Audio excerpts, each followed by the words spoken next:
Bueno, como veíamos en el capítulo anterior, en el punto principal del plan libre y el, el elemento sobre el cual se sostiene toda esta posibilidad nueva para el proyecto arquitectónico radica en la existencia de este sistema que, como bien decía Maitland, podemos considerar genérico, repetible, con capacidad para extenderse, que supone el sistema de sostén. Y como ya habíamos señalado, para que esto sea así, este sistema es concebido justamente sobre la base de una grilla, ¿no? Eh, la grilla supone este grado de homogeneidad del sistema, esta absoluta generalidad y sobre todo esta potencialidad de ser extendido o adecuado en extensión de acuerdo al caso. Y como ya habíamos adelantado, parece importante pensar qué relación tiene esta resolución del sistema de sostén propuesto por Le Corbusier, pero que también vamos a ver que es de alguna manera la resolución del sistema de sostén que se propone masivamente en los procedimientos modernos. ¿Qué relación tiene esta resolución con los procedimientos configuradores del proyecto que estaban vigentes apenas unos años antes de la formulación de estos nuevos ideales modernos y que probablemente hayan sido además la forma en las cuales cualquiera de estos jóvenes arquitectos hayan recibido su instrucción. Para eso vamos a valernos del compendio de las lecciones de arquitectura que escribe Durán como forma de sistematizar las clases de arquitectura que se impartían en el Politécnico francés, ¿no? Antes de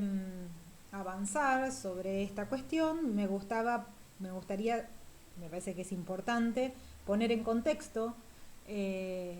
cuál es el desafío al que se enfrenta Durán. Un poco ya lo adelantamos en el primer capítulo. La revolución industrial y a su vez la revolución francesa, con todo lo que supone como cambios de organización de la sociedad, eh, ponen a los arquitectos franceses frente al desafío de proyectar nuevos programas. Es decir, si antes la mayoría de las actividades del hombre aparecían resueltas en dos tipos de edilicios con una larguísima trayectoria que podríamos básicamente nombrar como el convento, como el edificio religioso y el castillo o la villa señorial, eh, y en ellos es que se encontraban todas las actividades y, concentradas y bajo su autoridad, le hace hospital, biblioteca, escuela, todas las actividades, la gran mayoría se concentraban en estos dos tipos de edificios. Con la Revolución Francesa y el cambio de la caída de las monarquías y la pérdida de poder eh, de estos grupos concentrados como podía ser el papado, la corte asociada a la religión, aparece la necesidad de nuevas instituciones, ahora públicas, democráticas, para las cuales hay que pensar nuevos edificios, ¿no? El hospital moderno, la biblioteca moderna, y digo modernos no en términos de modernidad siglo XX, sino moderno en el sentido de la ilustración, de esta nueva época que se sobreviene a partir de la Revolución Francesa, requiere repensar estos programas y construir edificios que hasta el momento no habían sido requeridos. Frente a ese dilema y todos aquellos nuevos edificios que van a ir que la sociedad va a ir reclamando su necesidad, Durán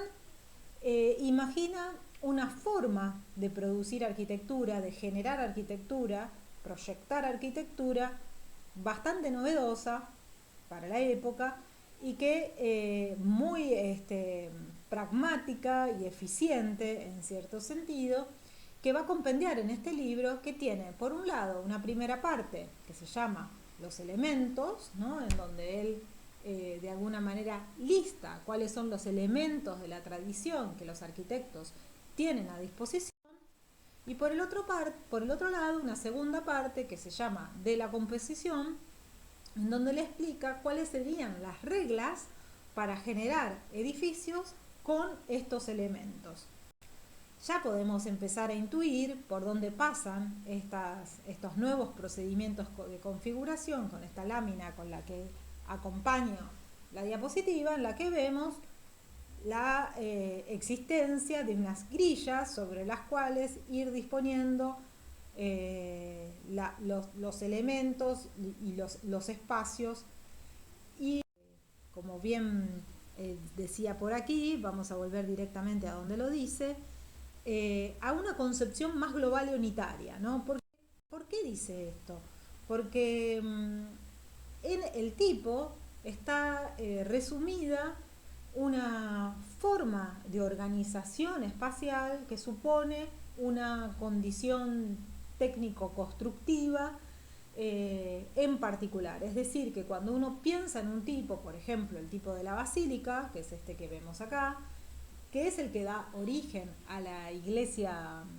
católica, cristiana, pero que tiene su origen en un edificio de tipo judicial, comercial judicial, existente en el Imperio Romano, vamos a encontrarnos no solamente con una clase de espacio, por ejemplo, un espacio longitudinal, con un foco final en un espacio jerarquizado a partir de un cambio de forma que podemos llamar ábside, para todos entender a qué nos estamos refiriendo, que es esa parte curva al final de la planta longitudinal. Pero no solamente nos estamos refiriendo a ese espacio longitudinal, sino a un sistema constructivo para techarlo, que supone, por ejemplo, la existencia de una nave principal y dos naves laterales, soportando un techo a dos aguas con dos niveles diferentes, que permite por lo tanto hacer entrar luz a la zona central, etcétera. Y entonces, por ejemplo, nos vamos a encontrar con muchas formas diversas de solucionar la generación de una basílica, como puede ser el caso A o el caso D o el caso F, pero todos ellos responden a ciertos rasgos en común que nos permiten darnos cuenta que estamos frente a un tipo en particular. Una de las características de los tipos es que además tienen nombres, pueden ser nombrados, y con ese nombre quedan asociadas todas estas características, por ejemplo, que describimos antes, ¿no? O sea que cuando uno dice basílica, enseguida tiene una noción de cuál es la forma del espacio, cuál es la altura y la sección de ese espacio, cuál es la técnica constructiva, qué tipo de luz tiene, cómo se circula, es decir, una concepción, esto que llama Moneo, una concepción global y unitaria, ¿no?, del edificio. Bueno, acá por ejemplo podemos encontrarnos con otro compendio de diferentes casos del tipo templo, ¿no? Y todos estos edificios ya practicados y que por lo tanto y que habían soportado el paso del tiempo y por lo tanto eran reconocidos como soluciones aptas para resolver diferentes problemas, son aquellos que eran compendiados en los tratados de arquitectura que se conocen a lo largo de la historia antigua, por lo menos estamos, y por ahí vale la pena hacer esta salvedad, estamos hablando siempre dentro del marco de la arquitectura greco-romana, digamos, de nuestra concepción de la arquitectura local, fundamentalmente asociada a la cultura centroeuropea, ¿no? Obviamente que todos estos temas tienen otro desarrollo si lo pensamos respecto de la arquitectura la oriental, la arquitectura hindú, la arquitectura mozárabe, ¿no? Estamos siempre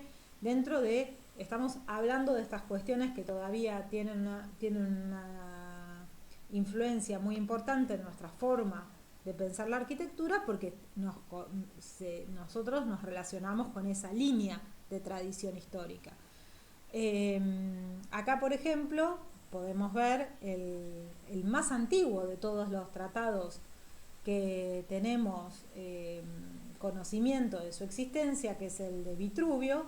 un tratado que es recuperado, es encontrado como documento sin los dibujos, por lo cual todo el Renacimiento, fíjense la cantidad de tratados que van a aparecer durante el Renacimiento, el de Batista, el de Vignola, el de Palladio, el Escamosi, por nombrar algunos, se van a dedicar a escribir encima, a reescribir este tratado de Vitruvio, acompañándolo de todas las imágenes que están faltantes y que ahora son el resultado de trabajos muy intensos de medición de las ruinas y de especulación respecto de cómo realmente se hacían estos edificios. Por ejemplo, aquí podemos ver algunas páginas de uno de estos tratados en los cuales vemos el esfuerzo de relevamiento de una sección del panteón con sus diferentes componentes, o por ejemplo el relevamiento de la forma de los capiteles corintios y sus en particular aquellos utilizados en el panteón, ¿no? Y todo su sistema de proporciones. Y sigue Moneo diciendo: para la arquitectura antigua, tal noción, la del tipo, más o menos explícita en los escritos de los tratadistas, permitía entender el significado que tenía en toda obra de arquitectura la permanencia de ciertos rasgos formales característicos que, a un tiempo que la conectaban con el pasado próximo, desvelaban también en última instancia la condición originaria de la misma. En tanto que para la nueva arquitectura, a la que pretende ser fiel Durán, es el programa, o mejor, los programas, dado que la variedad es lo que caracteriza la exigencia, quienes deben asumir el auténtico contenido de la disciplina, entrando así en abierta oposición con aquella voluntad formal que está implícita en el concepto de tipo. Si en lugar de ocuparnos en hacer proyectos, nos ocupáramos primero de los principios del arte, si nos familiarizáramos después con el mecanismo de la composición, podríamos hacer con facilidad, incluso con éxito, el proyecto de cualquier edificio que se nos plantee sin haber hecho antes ningún otro. Esta es un poco la máxima de Durán, ¿no? O sea, no necesitamos conocer la tradición, podemos hacer un edificio ex novo, es decir, un edificio completamente novedoso, siempre y cuando estemos familiarizados con los mecanismos de composición, ¿no? Tenemos que conocer primero los principios del arte, esto que se llama conocer los elementos, conocer los materiales que tenemos a disposición y la forma de organizarlos a partir de elementos, y luego tenemos que conocer las reglas para componer con estos elementos nuevos edificios. Ya no es necesario que apelemos a los tipos. Dice: el rechazo de un conocimiento basado en una concepción tipológica de la arquitectura es tan obvio como la confianza puesta en la composición en cuanto que instrumento capaz de liberar al arquitecto de las constricciones que tal concepto supone. No inventa tipos, simplemente aplica a programas esquemas de organización. Y fíjense, si lo pensamos un poco, la vigencia que tiene todavía esta concepción, ¿no? O sea, para la arquitectura moderna, los edificios son siempre una posibilidad de una respuesta original. Y lo importante entonces es tener muy claro los problemas eh, de necesidades, ¿no? Por poder entender muy claramente cuáles son esas necesidades que el encargo supone y, y poder constituir bien ese programa de necesidades, ¿no? O sea, incluso seguimos usando esta palabra programa, ¿no? En los mismos términos en los que los plantea Durán en estas lecciones de arquitectura. Dice, llegados a este punto, hay que hacer constar cómo el hablar de composición supone hablar de elementos, que son para la arquitectura lo que las palabras al discurso y las notas a la música, y sin el conocimiento perfecto de, de los cuales sería imposible ir más lejos.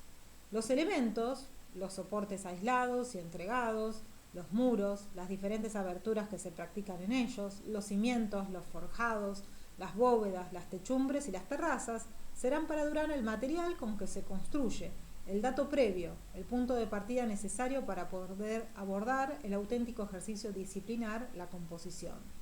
¿no? Es decir, para Durán los elementos existen, están ya probados en la historia y entonces el tratado en su primera parte los compendia, ¿no? Y entonces página a página van apareciendo toda la disponibilidad de columnas, toda la disponibilidad de aberturas, toda la disponibilidad de formas de organizar solados, de construir escaleras, de construir tipos de techos, de construir arcos, ¿no? O sea, todo el repertorio, el catálogo de elementos que luego van a tener que ser dispuestos según reglas compositivas. Entonces, lo siguiente es preguntarse qué es componer, ¿no? Y dice, para Durán, dice Moneo, no, para Durán no es otra cosa que el combinar los distintos elementos, dando así lugar a lo que él llama partes. Pórticos, porches, vestíbulos, escaleras, etcétera, que podrán a su vez ser integradas en un conjunto más amplio, el edificio, que en aras del fin de la arquitectura, la utilidad, ha de satisfacer las exigencias de un determinado programa. Fíjense acá cómo aparece, cómo empieza a aparecer esta cuestión de la relación entre forma y función, ¿no? Esta idea de que acá la utilidad, la función específica, parece ser lo que va a darle forma a los edificios, sin olvidar que para poder hacer eso ya tenemos una serie de elementos formados, ¿no? Será la historia de la arquitectura quien proporciona los elementos y la combinatoria en manos de la razón quien permite el uso adecuado de los mismos. Distingue entre combinaciones horizontales, que él asimila al dominio del plano, de las plantas, y combinaciones verticales que permiten el gobierno de las secciones y los alzados, e insistirá en la validez del procedimiento en cuanto que de la unión de estas dos clases de combinaciones resultan una multitud de decoraciones arquitectónicas diferentes. Quien contemple las láminas del libro advertirá cuánto para Durán el espacio en el que la arquitectura va a producirse es un espacio homogéneo y neutro, indiferente. Es el espacio cartesiano infinito, en el que la regularidad de la cuadrícula alude ya en sí misma a la condición cuantitativa de tal espacio. Las figuras geométricas se forman diferencialmente sobre la cuadrícula, no tienen entidad en sí mismas y ya no son, como ocurría en el Renacimiento, el origen de un proceso de subdivisión que daba pie a una estructura numérica y modularmente cualificada. La geometría de sólidos elementales en que se apoyaba la arquitectura de sus maestros queda en un segundo plano para dar paso a una abstracta retícula en la que la regularidad brillará como la virtud más codiciada y en la que la medida hará de la cantidad el espejo en que se mira la economía. Bueno, acá es cuando Moneo justamente nos señala esta propiedad de homogeneidad y usando las palabras de Maitland podríamos recuperar esta palabra generalidad de estas grillas, de estas cuadrículas y está bien dicho cuadrículas porque no es una grilla cualquiera, sino que es una grilla cuyos medidas en los dos sentidos son siempre la misma, por lo tanto es una cuadrícula, es una grilla en base a un cuadrado. Y en particular él está haciendo una diferencia bastante sustancial entre la forma de concepción del proyecto en este espacio cartesiano y la que viene de la tradición antigua recuperada en el Renacimiento. Y entonces en función de eso quería hacer algunas aclaraciones para explicar a qué se refiere, ¿no?, con esta cuestión de que ya no está vigente el proceso de subdivisión que daba pie a una estructura numérica y modularmente cualificada. Si observamos esta forma de organizar el espacio, vamos a ver cómo todos los espacios están en función de un módulo de esta cuadrícula. Mientras que si analizamos la forma en que está generado un edificio como este, el edificio, la famosa Villa Capra, que todo el mundo la conoce como la Rotonda de Andrea Palladio, podemos, si analizamos con detalle el sistema generativo, descubrir cómo las medidas de las distintas partes no responden a una modularidad, sino que se corresponden con un proceso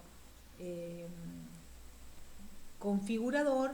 un poco diferente. De hecho, si pudiésemos ver comparados la organización de la planta de Palladio y la forma que adoptaría si la dibujásemos sobre una grilla modular, descubriríamos una serie de diferencias respecto de algunas proporciones que se explican cuando uno en realidad, en vez de concebirla desde una cuadrícula, las concibe a partir de un sistema de relaciones geométrico-proporcionales resultantes de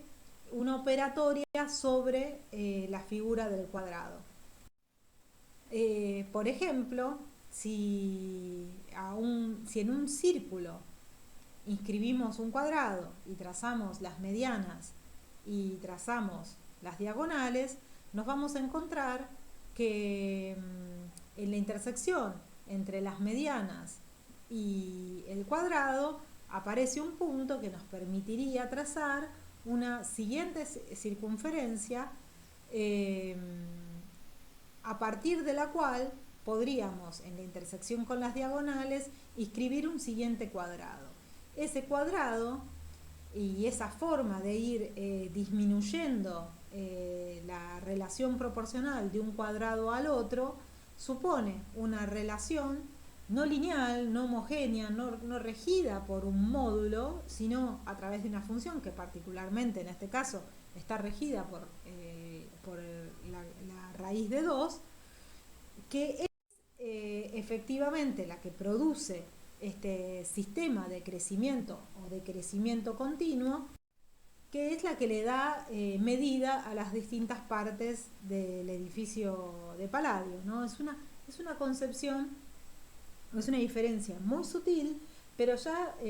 Moneo está advirtiendo esta condición cartesiana de la grilla, ¿no? Esto que en principio tiene una organización absolutamente particular y propia de un sistema generativo en Palladio, en los sistemas generativos propuestos por Durán, pierde esa cualidad y ya se vuelve efectivamente genérico, regular, ¿no? Y vemos cómo, si analizamos varios casos, podemos encontrar cómo, por ejemplo, este es también el modo en el que, por ejemplo, se termina estableciendo la relación entre la medida del espacio interior en el panteón y la medida del objeto como volumen exterior, ¿no? Es decir, esto no se trata tanto de una relación establecida a partir de un módulo, como podría ser, no sé, por decir algo, el diámetro de una columna y la repetición de ejes a partir de esa medida, sino como resulta de una serie de operaciones geométrico-proporcionales que se construyen a partir del trabajo con el compás. Vamos a tener ocasión más adelante, cuando pensemos sobre las grillas compositivas, las grillas geométricas, de ver qué clases de procedimientos tienen que ver con, que resultan de las herramientas con las cuales se proyectaban los edificios antes. Y en la antigüedad el instrumento principal que tenía un arquitecto a disposición era el compás, y por lo tanto esta clase de sistemas generativos eran los más habituales, ¿no? Mientras que, como podemos ver, para Durán, todo este conocimiento profundo de la geometría y las diferentes formas de subdividir el círculo en partes, inscribir adentro de un círculo una figura geométrica que va resultando en una relación proporcional X, es suplantado por un sistema mucho más sencillo de paralelas y perpendiculares, todas bajo una medida en común. Y pareciera ser que es este el elemento que tiene una supervivencia muy importante en la concepción en la que Le Corbusier plantea el sistema portante. Bueno, aquí podemos ver, efectivamente comparados, cómo, por ejemplo, esta diferencia no resulta de una serie de módulos con los cuales entender, sino que está en una medida menor, etc.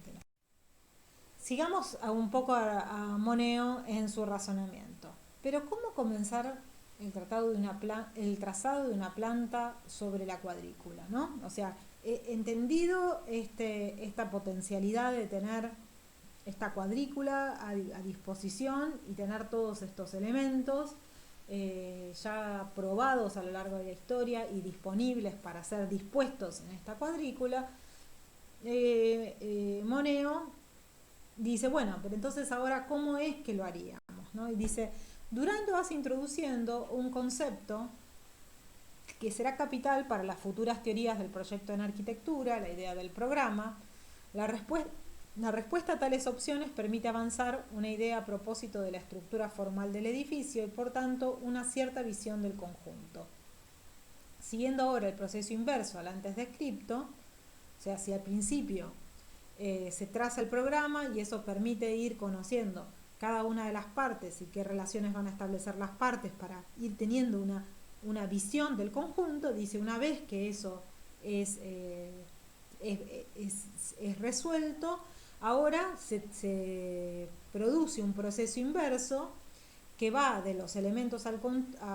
que va desde los elementos al conjunto, y dice comenzar por el conjunto, continuar por sus partes y, por tanto, examinar cuáles son las habitaciones principales y las que están subordinadas, cuáles son las habitaciones que deben acercarse o alejarse entre sí, y determinar en consecuencia su sitio y tamaño, ver después si las habitaciones que deben estar cubiertas por un forjado o una bóveda, etc. Todos estos pensamientos deben ya tomar la forma de un croquis que, apoyado en la cuadrícula y con la ayuda de un sistema de ejes, dará lugar a aquella primera idea gráfica se convierta en un plano, ¿no? Aquí aparece entonces que esta idea de que esta grilla, que en principio parece no cualificada, a partir de este proceso de reconocimiento de las condiciones del programa, aparece entonces una serie de líneas de la cuadrícula que empiezan a tomar una jerarquía mayor, que se empiezan a constituir como ejes que empiezan a enhebrar habitaciones que requieren continuidad. Y entonces dice Moneo, los ejes son para Durán los responsables del gobierno de un proyecto, y según ellos se establecerán las relaciones entre las partes, la posición de las diversas áreas, el trazado de los muros y la situación de las columnas.